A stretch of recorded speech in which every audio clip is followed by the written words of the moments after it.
ಪುಟ್ಟಿ, ನಾನೇನು ಚಿಕ್ಕ ಮಗುನ. ನನ್ನ ಬಗ್ಗೆ ಏನು ಯೋಚನೆ ಮಾಡಬೇಡ, ನೀನು ಹೋಗ್ಬಾ. ಅಣ್ಣ ಹೇಳಿದ್ನಲ್ಲ, ಬಾ ಬಾ ಅಣ್ಣ, ಹೋಗೋಣ. ಬಾ ಅಣ್ಣ.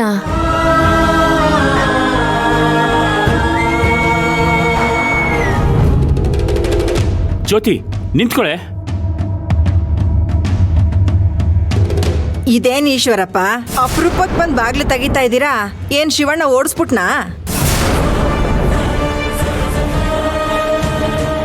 ದೇವ್ರಂತ ಮನುಷ್ಯಂಗೆ ಮೋಸ ಮಾಡ್ಬಿಟ್ರೆ ದೇವ್ರ ಮೆಚ್ತಾನ?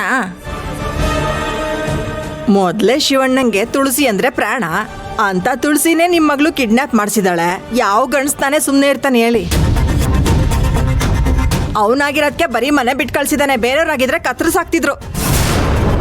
ನೋಡಿ, ದಯವಿಟ್ಟು ಇಲ್ಲಿಂದ ಹೊರಟೋಗಿ. ಈಗಾಗಲೇ ನಾವು ತುಂಬ ನೊಂದಿದ್ದೀವಿ. ಮತ್ತೆ ತೊಂದರೆ ಕೊಡಬೇಡಿ.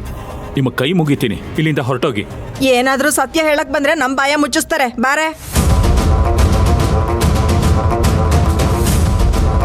ಜ್ಯೋತಿ, ಜ್ಯೋತಿ,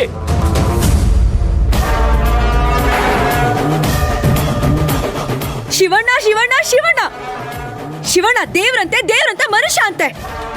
ಅವನ್ಗೆ ನಾನ್ ಅನ್ಯಾಯ ಮಾಡ್ತೀನಾ? ನನಗಾಗಿರೋ ಅನ್ಯಾಯ ಯಾರಿಗೂ ಗೊತ್ತಿಲ್ವಾ?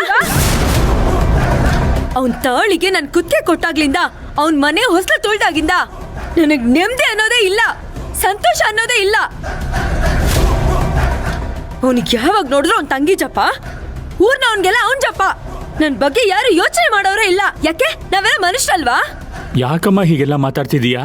ನಾನ್ ಯಾರ ಜೊತೆ ಸಂತೋಷವಾಗಿ ಬದುಕ್ಬೇಕು ಅಂತ ಅನ್ಕೊಂಡಿದ್ನೋ ಅವರಿಂದಾನೇ ನನ್ನ ಜೀವನ ಹಾಳಾಗೋಯ್ತು, ಸರ್ವನಾಶ ಆಗೋಯ್ತು. ಬರ್ತಾ ಇರೋ ಕೋಪಕ್ಕೆ ಅಯ್ಯೋ ರೀ, ಜ್ಯೋತಿ, ಜೊತೆ ಜ್ಯೋತಿ, ಜ್ಯೋತಿ, ನಿಂತ್ಕೊಳ್ಳೆ. ಏನ್ ಮಾಡಕ್ ಹೋಗ್ತಿದ್ಯಾ? ನಿಮ್ ಅಳಿಯನ್ ಮುಖ ಈ ಮನೆಯಲ್ಲಿ ಕಾಣಿಸ್ಬಾರ್ದು. ಸ್ವಲ್ಪ ಏನ್ ಸಮಾಧಾನ ಆಗ್ತೀನಿ?